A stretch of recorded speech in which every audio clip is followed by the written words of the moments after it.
The leaves on the plant are covered with little yellow speckles. And my grandpa says, just look, they're covered with a blight with those little yellow spots.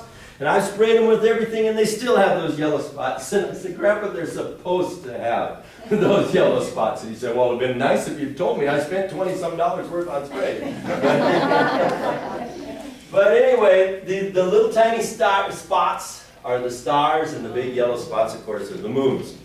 It's like the old-time black diamonds, if you remember the black diamond. It is just like a black diamond, only it has that those beautiful rines.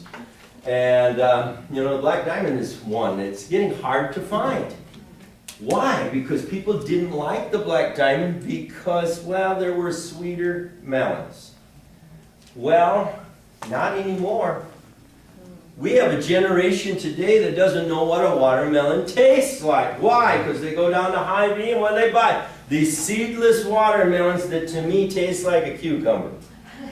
Yeah, even that black diamond was better than those seedless things. You know, but we had an old saying was that the seedier the melon, the tastier it was. And it's true. The melons that produce the most seeds always are the sweetest. We have one that came from Russia. They don't get any bigger than that. And the Hooter Mennonites from west of Freeman grew that melon. They called it Schlechter Gietsch. Gietsch was their word for watermelon. And Schlechter means bad guy. It was bad. And I asked the lady I got it from, I said, why is it called Schlechter? What's Schlecht about it?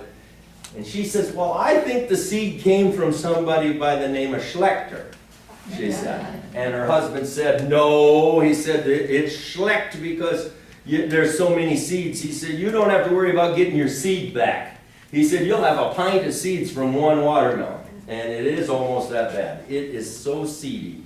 And most people today aren't going to want to eat a melon and be spitting that many seeds, you know. But it has these little red seeds. And it is honestly the sweetest watermelon just about that I have ever eaten. I found one that was sweeter, and that one also came from Russia, and the Germans from Russia called it Zuckermelon. It's a striped melon, it's about this big. It has a white flesh, white as sugar. It's so sweet when you eat that melon, your fingers stick together. It is commercially available today. You can buy it in through the seed companies, and it's called Cream of Saskatchewan. That is the sweetest watermelon you'll ever eat. But your eyes tell you, because you know, you're staring at this white watermelon, and you're thinking melon should be pink or red. And, but if you eat it with your eyes closed, you're okay. Kind of like eating yellow tomatoes. There's so many things out there, give it a try. And I end on this one, you know, that as long as the world keeps turning, while the world remaineth, the scripture says, seed time and harvest, cold and heat, summer and winter, day and night shall not cease. Here is the orchard on our place. This orchard actually is what sold the farm. We bought that place from an elderly lady in our church, and had that nice orchard there in the middle of the yard. And one of the things that the German-Russian people have told me about, all of them have told me about a little apple they called a Schofnas. And that Schofnas, they said, was a yellow summer apple, got about that big, was pointed on the end like a sheep's nose, and was the sweetest apple you'd ever ate. They said the sugar content was so terribly high in that apple. And all these older people, oh yeah, they all had a Schofnas tree. They came with us from Russia, you know, they said. And when we ended up going to look at this farm, I asked Mrs. Gross, I said, what varieties are these apples? And she said, well, starting with that big one in the middle, she said, that's that tree, and at that time, she said, it was over 75 years old, so the tree now is over 100. She said, that is a Schofnas. Well, I got to buy the place just to get the tree. Unfortunately, last year we had a storm, and our Schofnas tree went over. I have sent scion wood for years to SDSU, to everybody who knows how to, if I run into somebody who knows how to graft a tree, I send them scion wood, and different ones have said, don't send us any anymore. We cannot get it to take. There is something about that tree that it cannot be grafted. But I did talk to now through this NAFIX, it is listed on the little folder there, a young professor up in North Dakota, and he said there are certain apple trees that do grow true from seed. He said there are very few of them. You know, he said you can't plant a seed from an apple and get an apple like your apple tree. He said they've usually crossed with every other apple in the country. But he said there are a few. And he said the very fact that so many people claim to have had that same apple and brought it from Russia, he said, do you actually think they brought trees with them from Russia? He said they must have brought seed with them from Russia. And he said that is one of those rare trees that does grow true from seed. So guess what? My tree has been lying on its side like this for a whole year. But I didn't chop it up for firewood because I need to get those apples off that tree this year for the seed. And I have a new one coming from the roots. So hopefully he's right that that is one that it will grow true, and we'll have another tree there in its place. But generally, if your tree goes over and you get a new one from the roots, you're getting the root stock, you know, and it was a grafted tree. So you might have had a delicious, and now you have a crab apple. But, I had one that did that, and it's the most beautiful crab apple. I'm so glad I let it grow. So hopefully, if you're not saving seeds already, you will give it a try. Just try a couple things and see how it works out. And you might get bit by the bug and decide, hey, I want to do that. So I brought these cucumbers. That's about the easiest thing there is to save. And as I said, I cut into it. This one here is not quite ripe enough. This one here, I had a real disaster yesterday. The chickens got in the garden. Somebody didn't get the garden locked. And our geese pushed against the garden gate. And the chickens all got in the garden. And so you can see they were pecking away and stuff. And it was just like a herd of hogs had gone through there. That's just terrible. But a cucumber is very easy to save. Cut it open like that. Here you see the seeds, and you have that pulp there. Just whoops. Take your finger and go down here. And you probably should do that in the kitchen on the linoleum or outside. But anyway, I scrape them off like that. Run my finger through and slide them all out. The seeds are fully developed here. And take those, put them in a colander, rinse them, set them on a screen. And I made a little box to dry my seeds because I saved so many seeds. And so what I do is I have these little trays,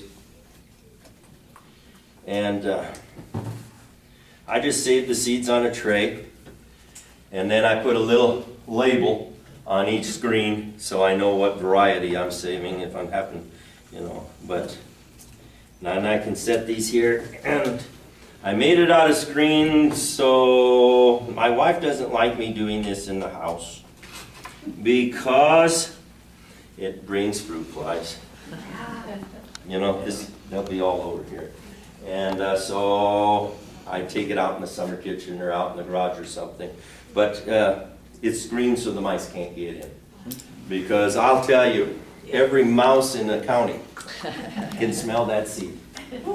And I saved seeds for muskmelons in Lady Nordica cottage cheese containers, those plastic cottage cheese things. I thought, wow, this is a good container to save seeds in.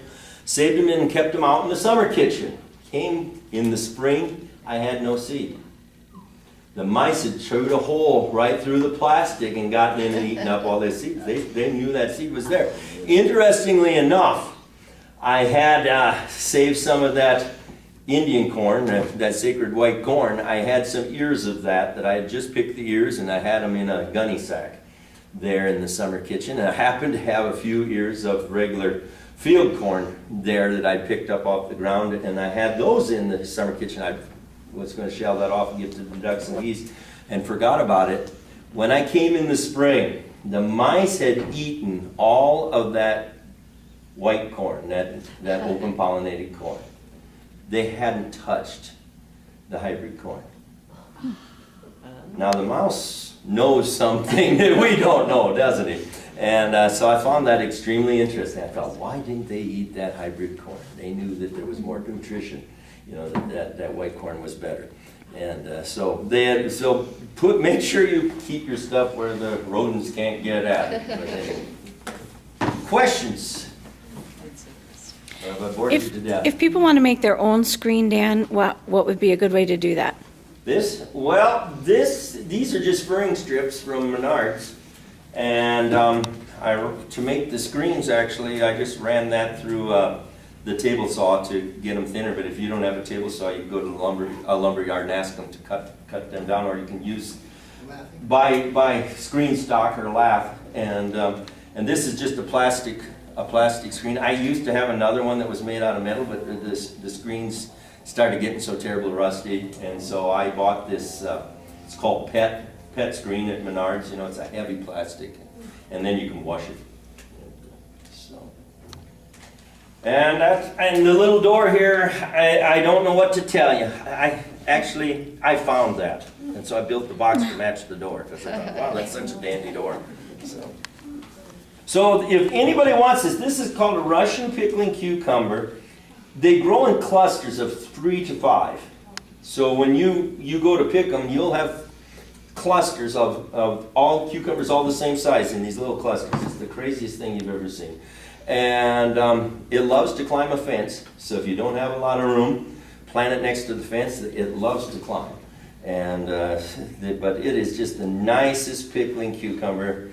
And actually, this is his biggest one I've ever seen. I don't know why he's so big. It's making me nervous. Usually they're only about that big at their biggest. But it is a very, very nice pickling cucumber. And what, like I said, so nice about it is they're in clusters. You know how it is.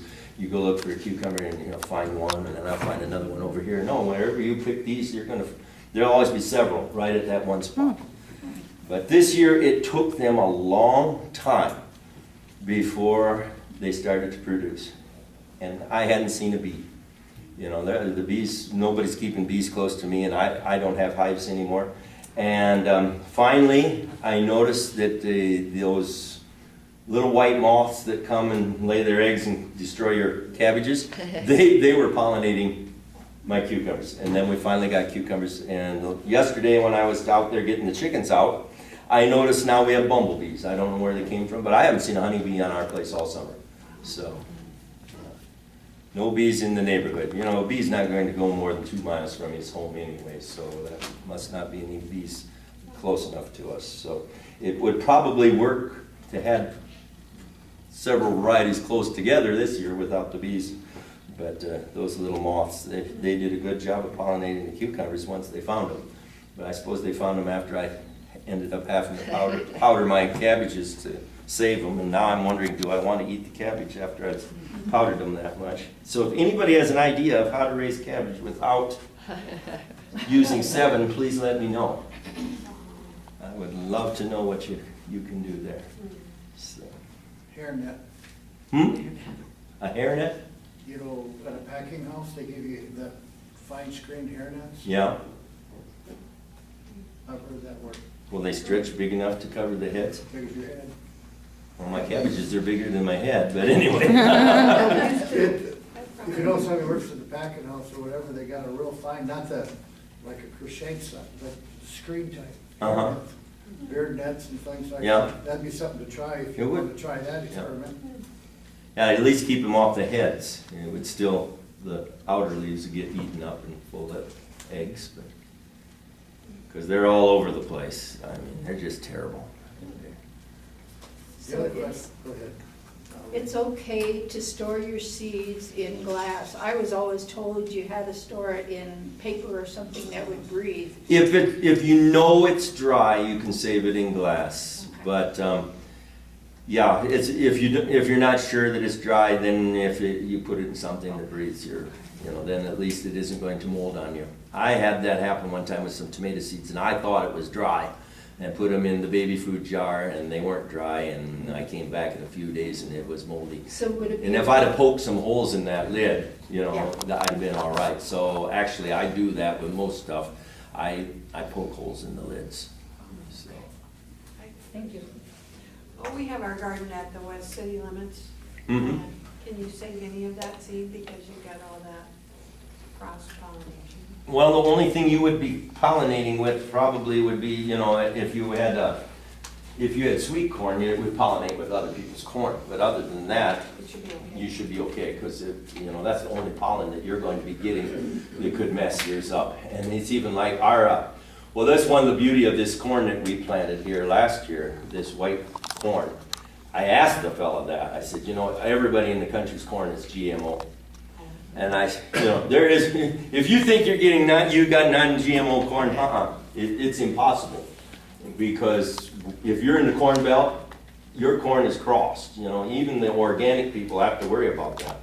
And that pollen is in the air. We just can't get away from it. The only way you could be guaranteed non-GMO corn, would be to be on some island 50 miles from anybody else. And that's just the way it is. But this old professor told me, he said, there's the beauty of this white corn. He said, if nobody else is growing white corn in your neighborhood, he said, when you go to save your ears, he said, you're going to find that if there's a yellow kernel there, that's the pollen that came in from somebody else's corn. And he said, so don't ever save a yellow kernel. And he said, you will find, in those first few rows next to the neighbor, they will have a lot of those. And we did. In about 12 rows, it looked like, regular Indian corn, because it was yellow and white together. There was that much pollen had come in from the neighbor's field. But that in the center of the field is, we'll have a few ears that are totally white, but even then you'll have a big ear of corn, and there'll be 1 or 2 yellow kernels there. So when you go to save the seed, you have to pick those yellow ones out, because that's contaminated. But that was, he said, one of the reasons he wanted to develop a white corn, because he said that is one of the few ways he could guarantee people were getting a non-GMO product. And I don't know what I think of it. I understand why some of those things have been developed, and I think maybe there's a place for it, but I also, I don't know. I question if that isn't what's happened to our bees. We used to raise 300-400 ducks and geese every year and butcher in the fall. And you would have maybe 1 liver in 100 that was bad. Now, half the livers we can't use. They are deformed, and I just feed the ducks and geese. I go to the elevator and buy corn, so I know. I'm thinking, what has changed? Because I haven't changed anything that we've done with the ducks.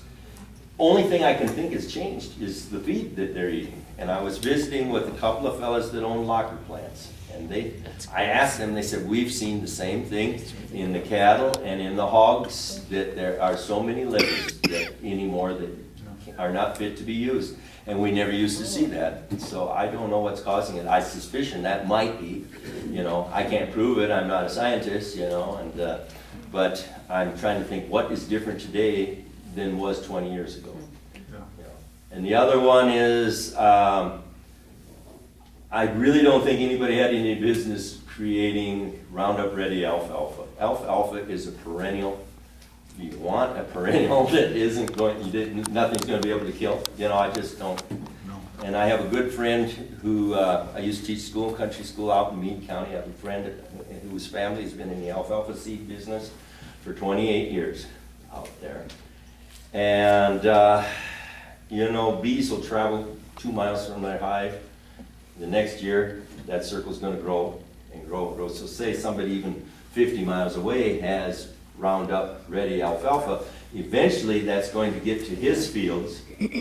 That DNA will be found in his alfalfa seed, and now his is contaminated, and guess what? He's going to be out of the alfalfa business because Monsanto has the patent on that seed. So these big seed companies, they kind of control the world. They do. We're at their mercy.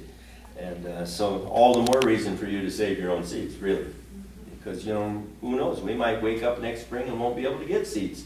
And I was thinking of that the other day. I was thinking, okay, if all of a sudden next spring we couldn't get any seed, what will I be able to grow in my garden?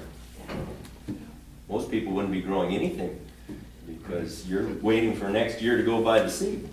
What you said about if it's true that this is causing liver damage in animals, those bees that are going to be getting the pollen from this alfalfa, honey is one of the most healthy things, you know. Will it still be? It makes you wonder, doesn't it? Oh, It'll that's make you wonder. scary. Well, and you know, my own theory, because I used to keep, you know, just half a dozen hives. I lost all my bees in 1 year. And it's like, what happened, you know, and this, who knows what this business is that's wiping them out. I don't think anybody really knows, but I have been told this, that there is an insect gene in the soybeans, the Roundup Ready soybeans, that will gum up, you know, that's there because certain insects bother the beans. Well, when the insects go and eat of that plant, it gums up their guts and kills the insects, so they leave it alone. Well, all right. Now, bees are going out here. What's the number one thing? Everybody from all over the United States brings their bees to North, South Dakota, and Montana. Why? Because we have yellow sweet clover, which incidentally Annie Hansen brought with him from Russia. And thank you for those of you that helped me get Annie Hansen. He will be inducted into the South Dakota Hall of Fame in September for all the things that he brought to South Dakota. He brought soybeans to America. He brought yellow sweet clover to America. He brought us Cossack alfalfa and Durham wheat. I mean, brome grass, Krista wheatgrass. This would be the great American desert still if it hadn't been for Annie Hansen. But they'll work the yellow sweet clover. If there's no sweet clover, the bees will work alfalfa. If there's no alfalfa blooming, they will turn to soybeans and will work the blossoms on the soybean. Now, look where we are. And and it seems to me that about the time the Roundup Ready soybean showed up is about the time that we had the bee problem. And so I have my suspicions, you know, but you'll never prove it. Excuse me, and Monsanto, I'm sure, has all the wherewithal that they'll be able to fight it if anybody, you know, so it is what it is, but I think we're killing ourselves. We are. You know, Rachel Carlson's book, Silent Spring, I don't know how many of you have ever read that book, but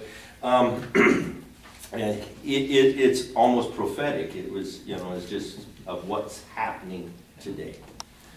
So. I have a question. Mm-hmm. You know, everybody wants winter onions, but what do you do with them? They spread all over the place. Put them in a barrel and they won't spread. But and what do you use them? When do you use them? I don't know. Make potato salad, you use them. When you make potato soup, you use them. You know, my mother-in-law always, when she never made potato salad any other way, and she'd chop those tops up and put that in the potato salad. What is it? Any way you'd use any other onion, you know, just about, you know, where you need it for flavoring, you know. Why do they call them winter onions? Because you leave them in the ground all winter. And they'll come up through the Yeah, snow. and they come up. Yeah, they do, yeah. Yep. Literally, they would come up through the snow. I wiped ours out. Unfortunately, we had moved our garden and we had some winter onions down there, and it always flooded, so we moved the garden. And then I had a weed problem, and not 1 year I went and sprayed Roundup down there and killed my winter onions. And so I wanted some, and it's like, could I find any? When I wanted some, and then we were in Scottsbluff, Nebraska. On Main Street, there was this little 80-some-year-old lady ran a little store called Cheatham's. It was a ladies' clothing store. And she had these barrels out in front of her store with flowers in them and winter onions. And I said something to her about those winter onions. I said, you know, and I was hinting around, you know, that maybe she would give me a winter onion. And then she said, if you're hinting around, she says, you're not getting any. And so anyway, I just gave up, and we kept visiting with her. My wife actually bought some stuff from her, and then when we went to leave, she followed us outside, and we were visiting on the sidewalk, and she went along and pulled up this clump of onions and handed it to me. So our winter onions come from that little lady down there in Nebraska. So I'll always remember her when I look at those onions.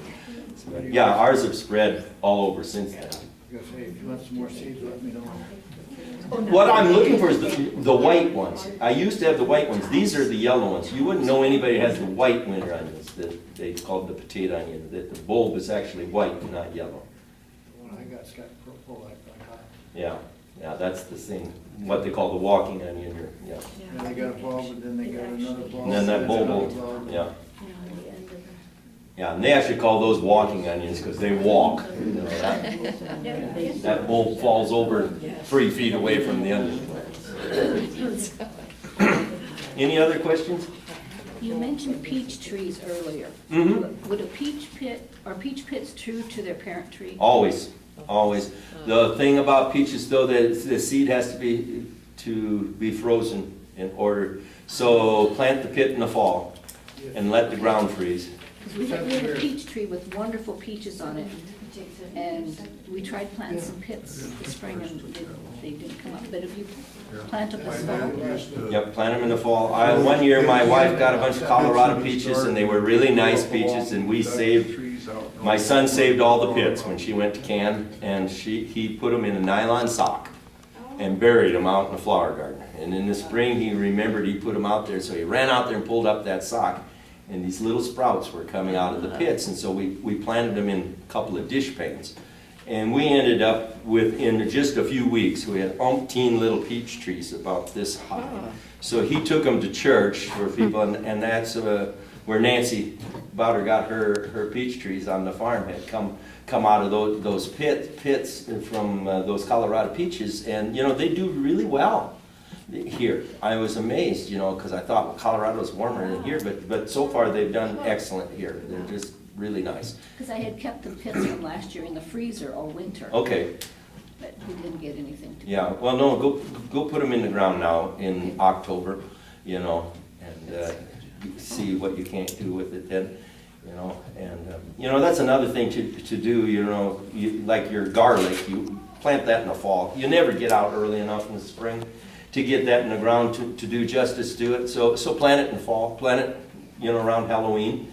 And then the same way your leaf lettuce and your radishes, go plant that in November. You know, you don't want to plant it too early because you don't want it to germinate. And then, you know, it's fine if the onion, if that garlic grows. I mean, that's going to survive the winter. But plant your lettuce, go sow your lettuce and your radishes way late in the fall, just before you know a snowstorm's coming. Go out and plant that stuff, and you'll have the first radishes and first lettuce in the country because it'll come up in the spring just as soon as it's ready. We had some lettuce last year that went to seed, and we just left it because we just were enjoying the plants. Yep. And in the spring, we just had the loveliest just like a garden of carpet, Very a green colorful. carpet. Yep. It'll do that. Parsnips will too. When I was a kid, we had a lady in Hurley, never planted parsnips, but once. And you know, those seeds would fall, and then they'd come up, and she'd, you know, just leave them. She'd go dig the parsnips out, you know, and what she didn't dig out went to seed again the next year, and they were just perpetually going. That little corner of her garden was just always parsnips, and long after she quit gardening, she was raising all these parsnips there in that garden, you know, and she'd still go out there and dig parsnips, you know, and so. We were talking about peach trees. What would cause, I had a peach tree last year, I mean, I still have it, but it was like full 7 feet. And this year, I have nothing on the branches at all. Everything's coming up from the root. It winter killed, and generally what winter kills is not the cold. Those trees, the sun warms them, and it starts to break dormancy, and then it gets cold again, and that's what kills them. And that's why you will see in pictures, you ever see pictures of Russia, they always paint the trunks of their fruit trees white over there. And the reason they paint the trunks of the fruit trees white is so it reflects the sun. There used to be an orchard, and I wrote an article about Mrs. Laura Alderman of Hurley, South Dakota. You know, the largest orchard in the Midwest at one time was in Turner County, South Dakota. 150 acres of apple trees. And it was an orchard owned by a woman. Laura Alderman was her name. And I grew up all my life, you know, that was Hurley's claim to fame, was the fruit farm. Even though it had been gone for 50 years by the time I came along, but we still always referred to that farm as the fruit farm. And they planted that orchard in 1878. And all these apple trees, and there's a lot of information written about the Alderman fruit farm at Hurley, South Dakota, because Mrs. Alderman had discovered ways to grow fruit out here where nobody ever thought anybody would be able to grow anything. And she writes in her articles that she wrote for Dakota Farmer and stuff about whitewashing the trunks of the fruit trees so that you don't lose them to winter kill. And she makes mention of that. She says, you know, the sun shines on the bark. The bark is dark. The tree absorbs the heat. It breaks dormancy, then turns cold again. And she says that's what kills the fruit trees. So she had her hired men go out and whitewash all the trees. And my grandfather said he remembered that. He remembered that all the trunks on in that orchard were white. And they still do that in Russia. And that's really what we should do, is whitewash the trunks of our fruit trees. Just regular white paint? What? They tell me, I asked them up at Brookings, and they said latex. Don't use oil-based. They said, but you can use latex. But I'd use whitewash. You know, you just go buy some slaked lime and mix it with water. You know, that's what whitewash was, what we used to whitewash the milk house with and the chicken house and everything. What did you call it? Hydrated or slaked lime. Oh, slaked lime. Yeah, and you know, you can buy that at the, well, I think Baumgart's has it. You know, they call it barn lime. And you buy that and mix it with water. Wear a mask when you mix it up so that you don't inhale that dust. Yeah, but you mix it up and it'll get, you know, and the thing is you have to keep stirring it while you're painting it because, you know, it has a tendency to settle. But just whitewash the trunks, and then, and the lime is actually good for the tree because if there's any insects and bugs in the bark, it kills them. So, and that's what they do over in Europe. You see that. I notice in pictures of Denmark and Northern Europe all over, they whitewash the trunks of their fruit trees. So now, where I have only branches coming up from the root, is there any way of saving that tree? I'd be Well, with this tree well, there for is. about 8 years. The thing is this: you don't know if you had to grab. You know, did you buy that tree from a nursery? No, I saved the pit. You saved the pit. Okay, then you're going to get peaches again, like your original tree. Cut away your dead part. And then the thing about a peach, you can grow it kind of bushy, you know, so save a couple of the strong ones and prune back the Yeah, because others. this was the juiciest. Yeah. Yeah, Then and if you I- saved it from a pit, you're fine. If it was one you bought at a nursery, you know, I couldn't guarantee that they hadn't grafted it, because usually they will. Yeah. They'll graft it to, like Mrs. Bushard's peach from West River, you know, something that's super hard. Okay. I planted big cherry seeds, and I got one to grow, but when it grew, it turned out to be a choke cherry. Yeah. I'm surprised that it would have been a choke cherry, but anyway, that's it. Yeah, somewhere along the line in the parentage, something was crossed. You know, obviously that was a hybridized tree. Okay. It wouldn't have been an original being would produced another being if that was, you know, but there, you know, you could have, it depends on what it crossed with, and chances are, you know, it cross-pollinated because it's a sweet cherry, and sweet cherries need other cherries to pollinate with, that it had cross-pollinated with choke cherry someplace along the line. The other question is, I planted apples, and they would come up crab apples all the time. Yeah. And the same thing with the cross-pollination, it's not because of the root? No. If you're planting seeds, that's what you're going to get. And if you cut the tree off and it comes back from the root, a grafted tree, 90-some% of the time, that's crab apples, what that root is, you know. Okay, so I just assumed that it came from the root is what, No, that's because there's so many crab apples in the country, you know, that's what's pollinating your apples, is somebody's crab apple tree. okay, another thing I experimented with.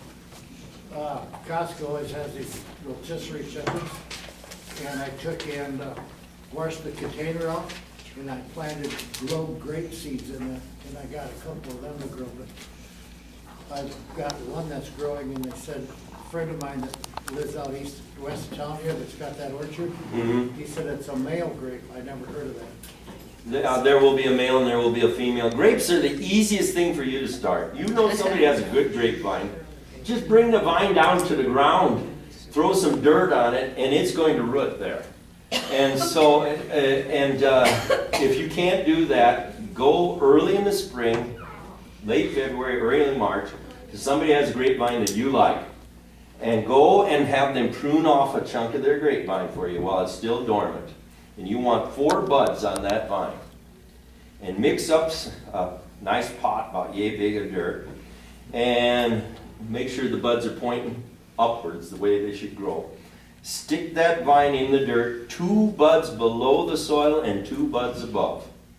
Keep it watered, keep it out where it's cool. It's best if you had a heat mat and could put that pot on the heat mat so the roots are warm, but the vine stays cold and doesn't break into leaf, then it will grow roots faster. And I know some people have done that. You take a grow mat and set it outside in the garage, and where it'll stay cold, but the roots will be warm, and it'll develop the roots before the leaves come out. That's really what you want it to do. But you can start a new vine. The Hutterite colony where I live, they went over to Minnesota to some vineyard over there and brought back all this whole bunch of stuff the guy had pruned off. And they set up all these pots, and they started themselves 150 grapevines. And of course, they're true to the vine they took them from because they're cloning. That's all they're doing. Real easy to start grapevines. They're so easy to start. But if you have a vine in the yard, what I do is, like mine at home, we have a vine there that's over 100 years old. And supposedly, it's one of Annie Hansen's grapes. He had 30-some varieties of grapes that he developed. Only one is still available commercially, but this one we have is supposed to be a Hansen grape, but I don't know which variety it is. But I just put it to the ground, throw some dirt over it, and it roots there, and then you clip the vine, and now you have another one. It's so easy to start a grape. We'll let Dan keep answering questions, but in case you need to leave, I want to make sure everybody knows one of the resources on his brochure is a movie called Seed. And we just received it here at the library today. So it's not cataloged or anything yet. It'll be available for checkout probably in about a week. But be watching. I'll make sure and put a Facebook post when it's available. That's a good movie. I saw it on PBS. So we've been working on it, and we finally got it, and I'm very, very excited. We checked, and unfortunately we're not able to do a group showing because we don't have licensing permission for it. But it'll be available for checkout soon. But feel free if you have more questions. Anybody want any of these seeds, or come and get them? Otherwise, If there's any left, we would add them to the seed library collection as well.